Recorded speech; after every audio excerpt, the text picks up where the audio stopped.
Vaishnava Vrinda ki jai. Namacharya Shila Thakur Haridas ki jai. Prem se kaho Sri Krishna Chaitanya Prabhu Nityananda Shri Advaita Gadadhara Shivasari Gaur Bhakta Vrinda ki jai. Shri Shri Radha Krishna Gopa Gopinath Sham Kunda Radha Kunda Giri Govardhan ki jai. Vrindavan Dham ki jai. Vadit Mayapur Dham ki jai. Jagannath Puri Dham ki jai. Ganga Devi ki jai. Manamai ki jai. Bhakti Devi ki jai. Tulsiani ki jai. Samaveta Bhakta Vrinda ki jai. Harinama Sankirtana ki jai. Grantaraj Srimad Bhagavatam ki jai. Iskan Diviti Samsthataka Acharya Shri Prabhupada ki jai. Shri Shri Gaurnitai ki jai. Shri Shri Radha Madhava ki jai. Shri Nathji ki jai. Bal Gopal ki jai. Go Premanande. Srila Sanatan Goswami ka Dhirobhav Diti Mahotsava ki jai.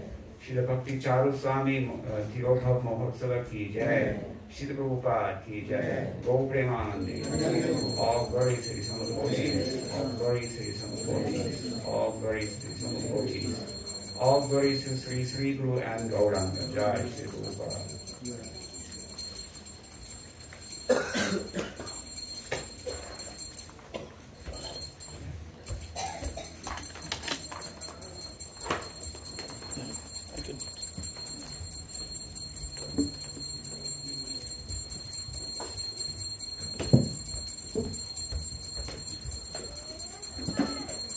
Om Namo Bhagavate Vasudevaya. Om Namo Bhagavate Vasudevaya. Om Namo Bhagavate Vasudevaya. Om Namo Bhagavate Vasudevaya. Om Namo Bhagavate Vasudevaya. Om Namo Bhagavate Vasudevaya. Narayanam Namaskritya Naram Chaiva Narottamam Devim Saraswatim Vyasam Udorjayamudiraye. I thought it would be apropos today to speak from Srimad Bhagavatam, first canto, chapter 2. Chapter 2 is entitled Divinity and Divine Service. We have a very well-known verse in that chapter. All the verses in that chapter are very well-known. But in particular, Srila Prabhupada has given us a very nice purport to text number 16, which many of you may know. I'll recite. Shushrushoho Shradadhanasya Vasudeva Katharuchi Syanmahat Sevaya Vipra Punyatirtana Shevanat. O twice-born sages, by serving those devotees who are completely freed from all vice, great service is done. By such service, one gains affinity for hearing the messages of Vasudeva.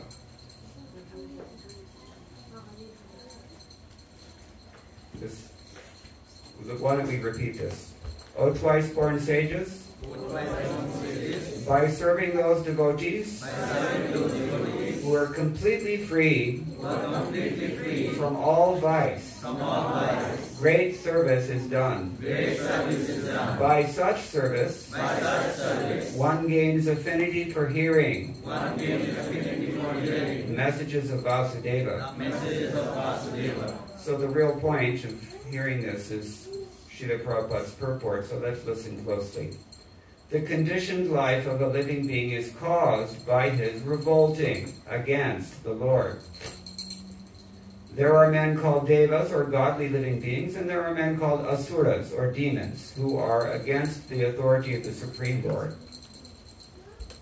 In the Bhagavad Gita, 16th chapter, a vivid description of the asuras is given, in which it is said that the asuras are put into lower and lower states of ignorance, life after life, and so sink to the lower animal forms and have no information of the absolute truth, the personality of Godhead.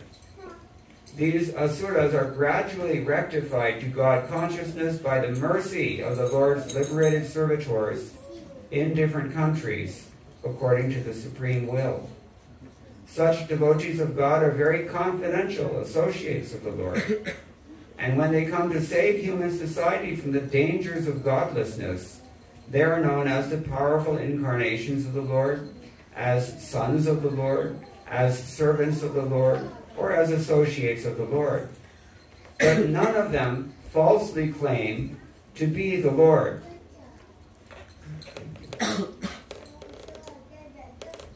None of them falsely claim to be God themselves. This is a blasphemy declared by the Asuras, and the demoniac followers of such Asuras also accept pretenders as God or his incarnation. In the revealed scriptures, there is definite information of the incarnation of God. No one should be accepted as God or an incarnation of God unless he is confirmed by the revealed scriptures. The servants of God are to be respected as God by the devotees who actually want to go back to Godhead. Such servants of God are called Mahatmas or Tirthas, and they preach according to the particular time and place. The servants of God urge people to become the devotees of the Lord. They never tolerate being called God. Sri Chaitanya Mahaprabhu is God himself, according to the indication of the revealed scriptures. But he played the part of a devotee. People who knew him to be God addressed him as God. But he used to block his ears with his hands and chant the name of Lord Vishnu.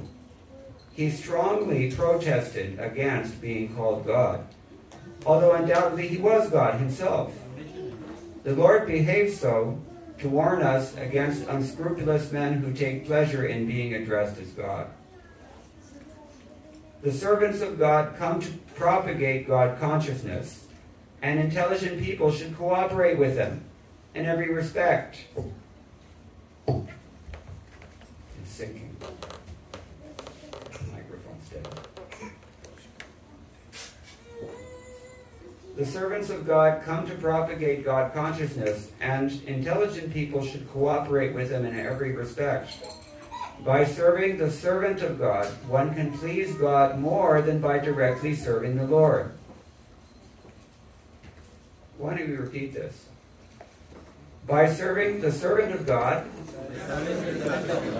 one can please God more than by directly serving the Lord.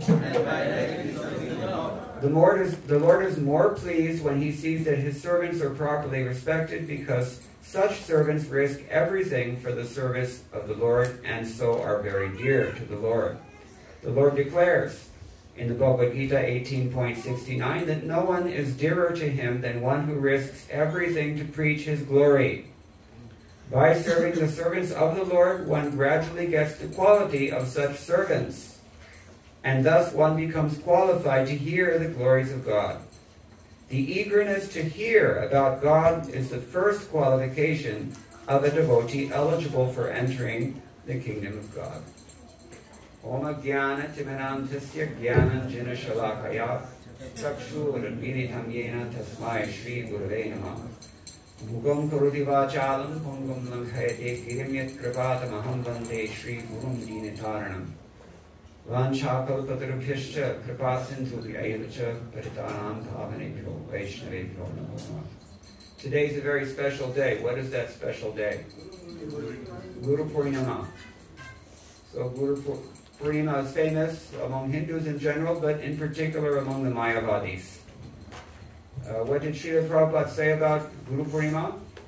Srila Prabhupada said, it's a well-known festival since time immemorial, but the Gaudiya Vaishnavas do not perform Guru Purnima on Guru Purnima. When do they celebrate the appearance of the spiritual master? On his actual date of birth. And that's called Vyas Puja. So we have a different system.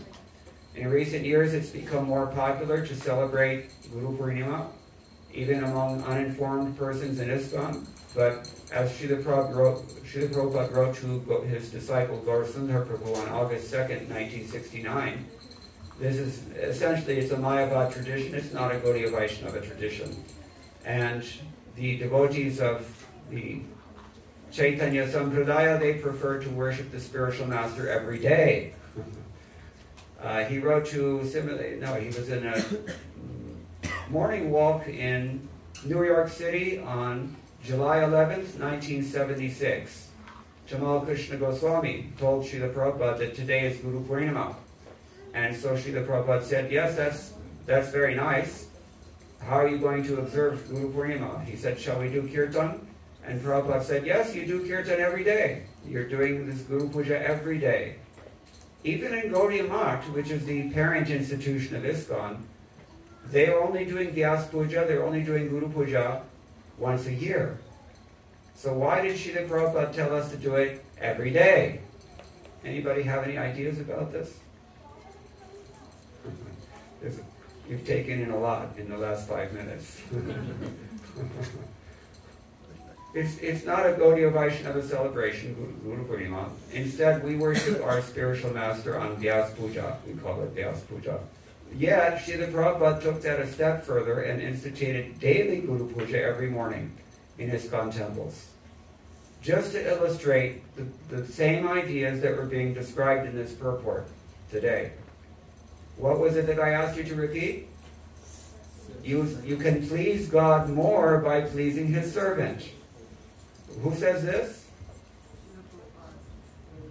Srila Prabhupada definitely says it. Anyone else say it? Krishna says it. Who else? Chaitanya. All of us say it. I'm thinking of, I think it's Padma Purana, Lord Shiva says, Aradhananam sarvesham Vishnur aradhanam panam. Out of all the worship that you might do, the best worship is to worship Vishnu. Such hai. Parantu. What is the next half of the verse? Tasmat parataram devi tadyanam samarjanam. Real worship or complete worship, samyak archanam. That means samarjanam means to worship the things that are in relation to Vishnu, such as his devotees. Or as Vishwanath Chakravarti Thakur says, Yasya prasadat bhagavad prasada. Kyonki sakshad haritena samasta shastraya uktas. It's mentioned in all the revealed scriptures that the bona fide spiritual master, not the bogus spiritual master, the real one, he's not different from the Lord. In the sense that he's representing the Lord. But he is not Vishnu Tattva.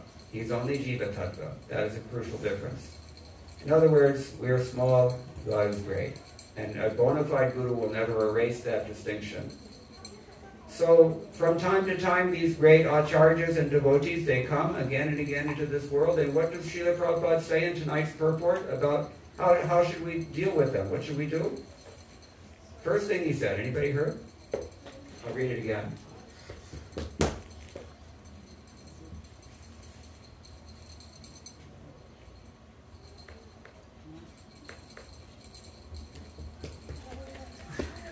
The servants of God are to be respected as God by the devotees who actually want to go back to Godhead.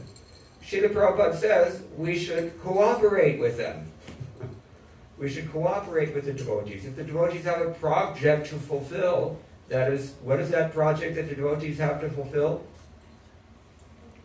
Jarite ke tare kaha Krishna upadesh, amar ajnai purohai tare desh. Preach Krishna consciousness to everyone you see. It's very simple. We're not ready to do it, but it is very simple. That is the program of Chaitanya Mahaprabhu. And real devotees will cooperate with that program, and they will show great respect to those who have dedicated their lives to doing this. I belong to one WhatsApp group, and in this WhatsApp group, it's put out by devotees who are dedicated to distributing Srila Prabhupada's books. So every day, all throughout the day, every time they make a book sale on the streets of North America somewhere, I get a video of that. Just to keep it fresh in the mind what we're here for. People from all walks of life getting Srila Prabhupada's books and being awakened to the truth of their eternal identity. And you're not going to get this knowledge from any other place. Therefore, these devotees who have dedicated their lives to propagating the holy name of the Lord, they should always be respected, and they should never be criticized. Krishna tells Uddhava in the Srimad Bhagavatam. Never they should be disrespected. They should always be cooperated with. Why? Because Sarva Deva Mayo Guru. The bona fide Guru is, in effect, he represents all the demigods. And all the demigods reside within him. This is stated in the Srimad Bhagavatam, 11th canto, and also again in the 5th canto.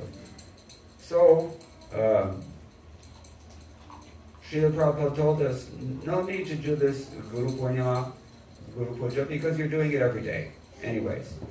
And keep it up.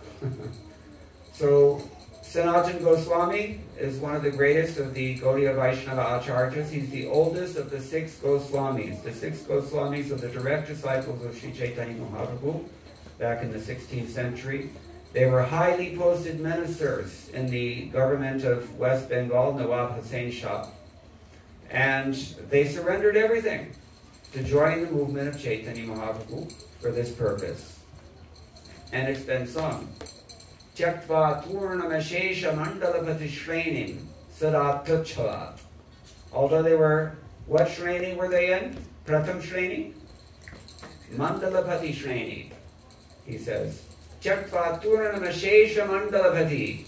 They were Ashesha Mandalapatis. They were so big men. But they gave it up as insignificant. Why? Because they wanted to serve the mission of Chaitanya Mahaprabhu. They renovated the holy places of Vrindavan. They built so many temples there so that we can visit today. Raise your hand if you've been to Vrindavan. Yes. We're all taking advantage of the groundwork that was laid by Sanatana Goswami 500 years ago. And since then, intelligent devotees have been following in his footsteps, giving up their own personal concerns, and dedicating themselves to the same mission of Sri Chaitanya Mahaprabhu, which is to keep people alive in spiritual life, to keep people aware of their eternal identity, to help people to go back to Godhead while they can, before another death strikes us down. So Sanatana Goswami was such a great Acharya. He wrote so many books. What did he write? He wrote a commentary on Srimad Bhagavatam called and he wrote another summary of Srimad Bhagavatam, also Dashamatipini. And he wrote Hari Bhakti Vilas, which is a Vaishnava Smriti, code book of etiquette for all Vaishnavas. We follow that to this day. And he founded this Madan Mohan temple. We can tell so many stories about that. In Vrindavan, it's one of the oldest temples in Vrindavan. Sanatana Goswami, as Srinivasa Acharya has described, Dhira Dhira Janapriyao Priyakarao Nirmatsarao Pujitao. These 6 Goswamis, in particular Sanatana Goswami, they were all very respected. They were popular among both the Gundas and the very high-class people. Everybody liked them. Why? Nirmatsaranam Satam. Because they were non-envious. They weren't envious of anyone. If we have envy in our own hearts, then there will be people who envy us also. Even if we have no envy, there will still be people who envy us. But the whole purpose of life is to become non-envious, because then we can understand Srimad Bhagavatam, which is meant for non-envious people. So Sanatana Goswami has given us his commentary on Srimad Bhagavatam. He's given us so much. Today's his disappearance day. It's a big day in Vrindavan. If you go to do Govardhan Parikrama on this day in Braj Mandala, then it's, what kind of crowds will you see?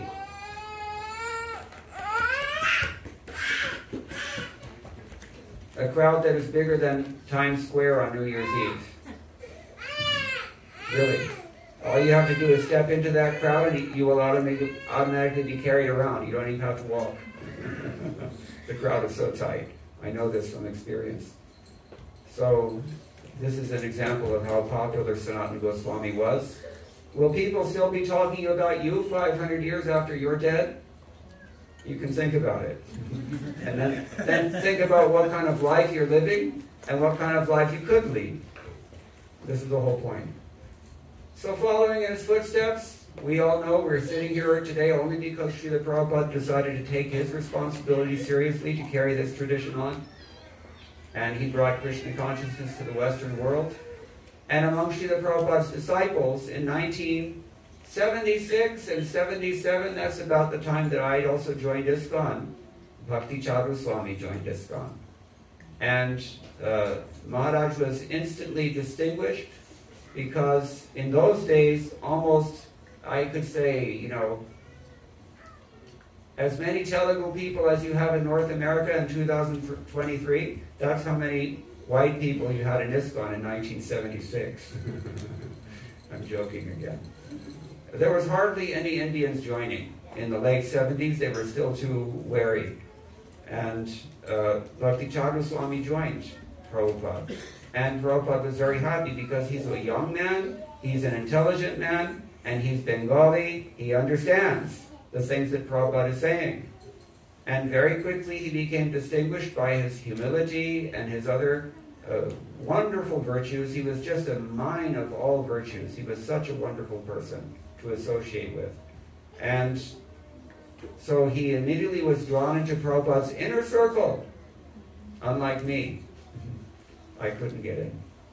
I was too young. But Maharaj was so exalted. He was given first initiation, he was given Diksha, Brahminical initiation, and he was given sannyas.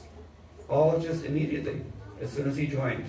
Because Prabhupada appreciated what he could do for his mission, and Prabhupada appreciated the wonderful Vaishnava qualities that he embodied. Throughout the years, he demonstrated his extreme loyalty and dedication to Srila Prabhupada by translating Srila Prabhupada's books into Bengali language. In India, it's often a complaint that the books are just too difficult to understand because they hire pundits to translate them. At least I know it's like that in Tamil, and it used to be like that in Hindi. I think now in Hindi they've retranslated them. But Maharaj immediately did it right in Bengali, and Prabhupada was very pleased with him. And of course he was already a sannyasi, but he also became a GBC.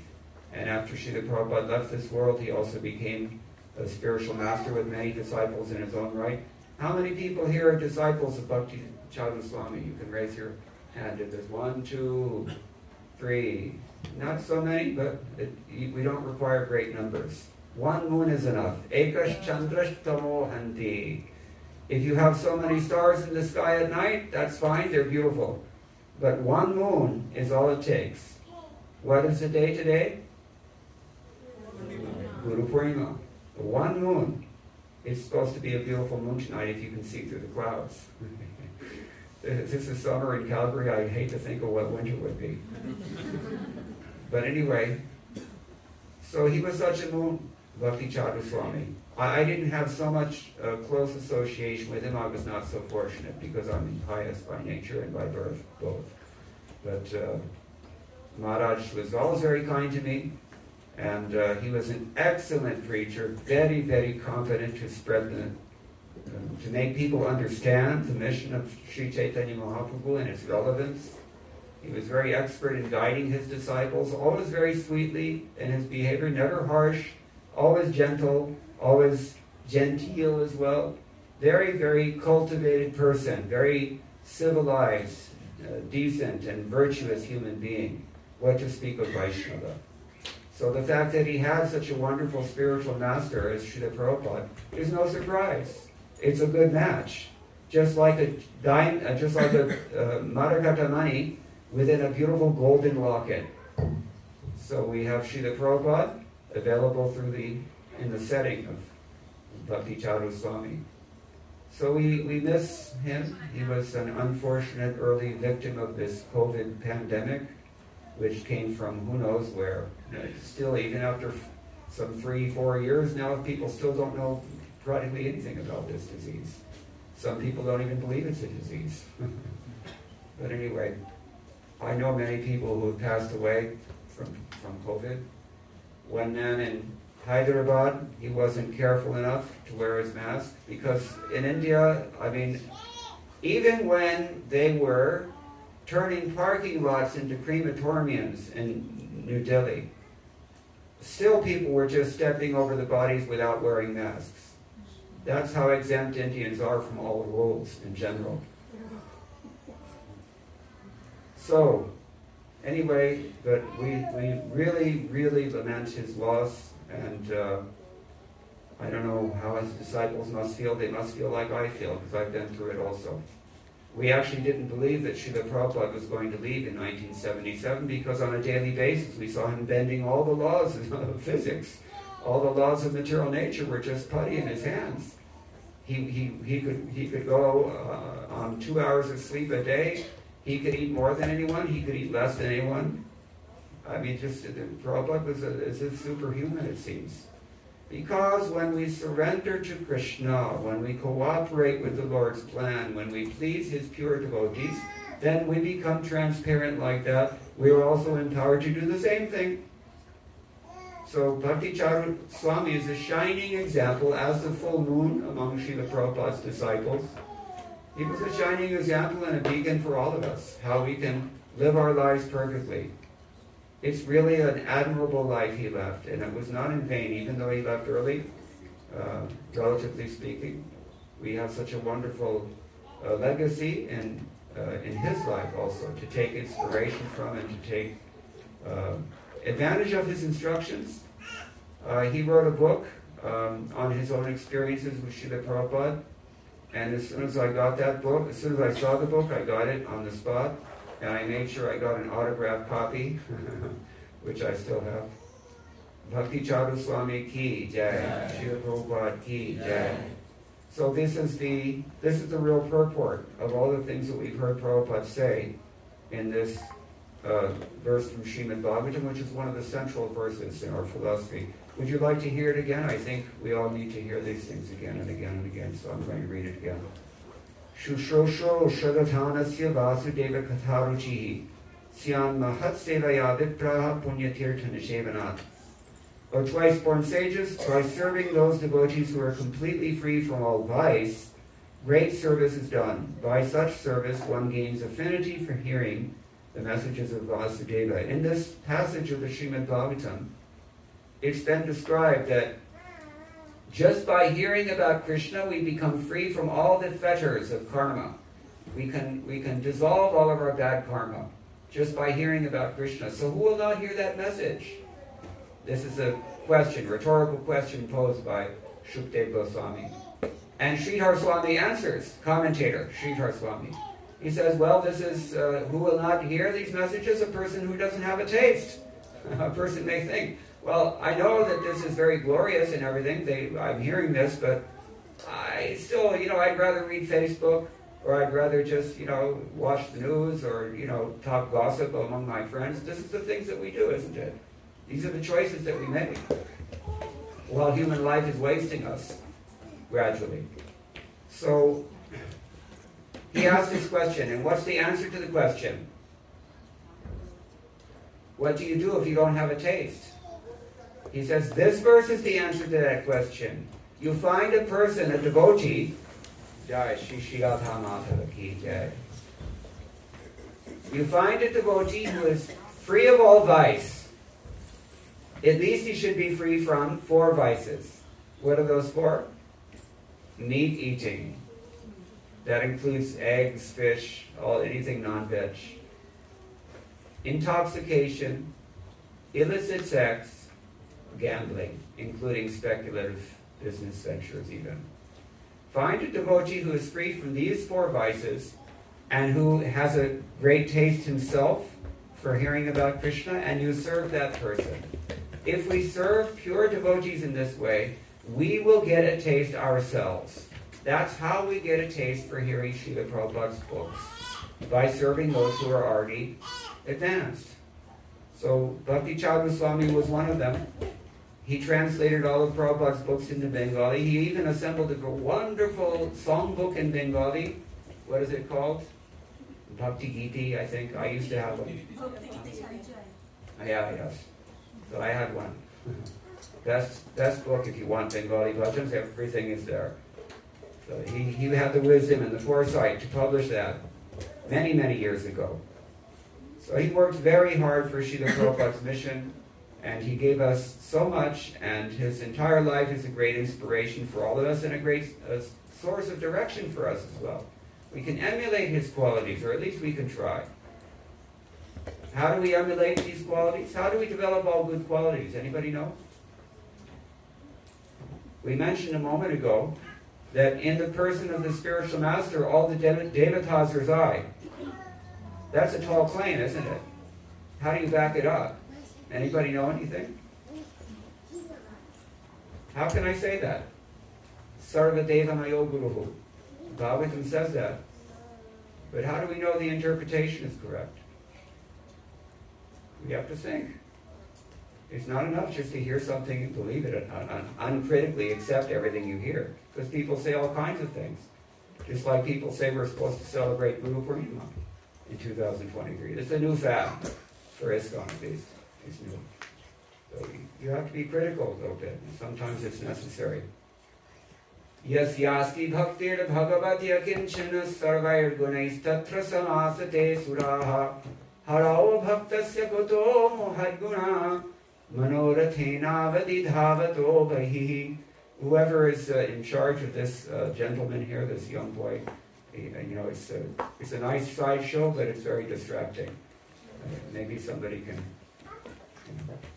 engage him in something more constructive than disturbing his class. But he is very cute. You have a lot of them here.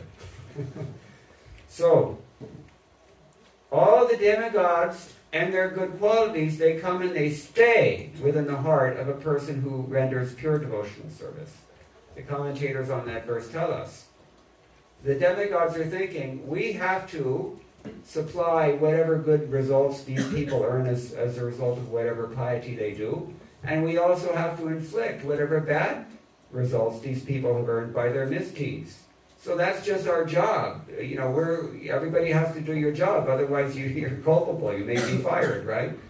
So the demigods, they're on the clock, and they're in ordinary people. They're just, giving karma, dispensing karma, and good and bad. But they don't really enjoy it.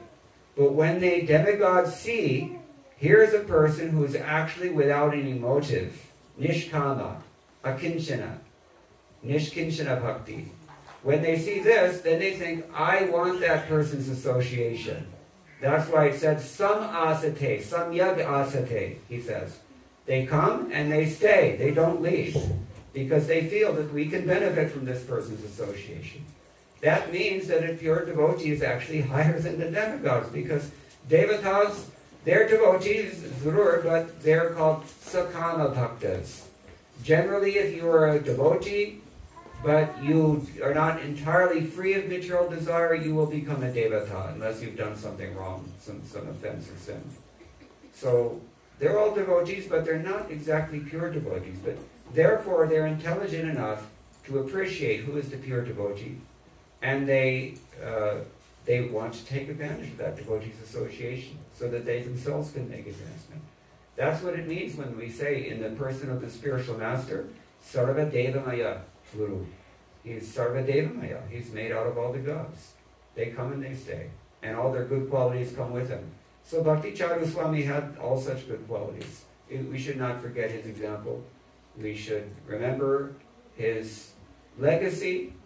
We should carry it on. I mean, it's not that he had any purpose or any mission in life separate from that of Srila Prabhupada. All of us have the same mission. And it's not even Prabhupada's mission either.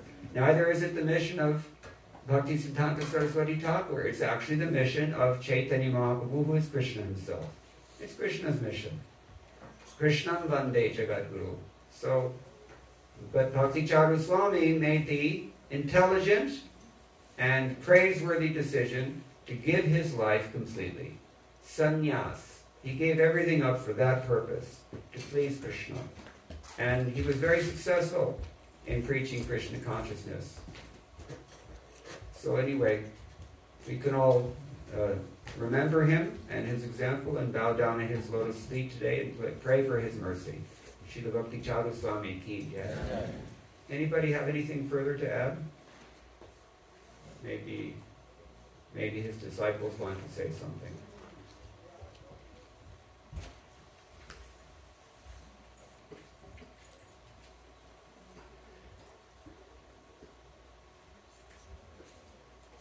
Yes. Please come. So I'll hand over the mic now to Shubhankar Krishna Das Adhikari, faithful disciple of Bhakti Charu Swami. Thank you all very much. All glories to Srila Prabhupada, all glories to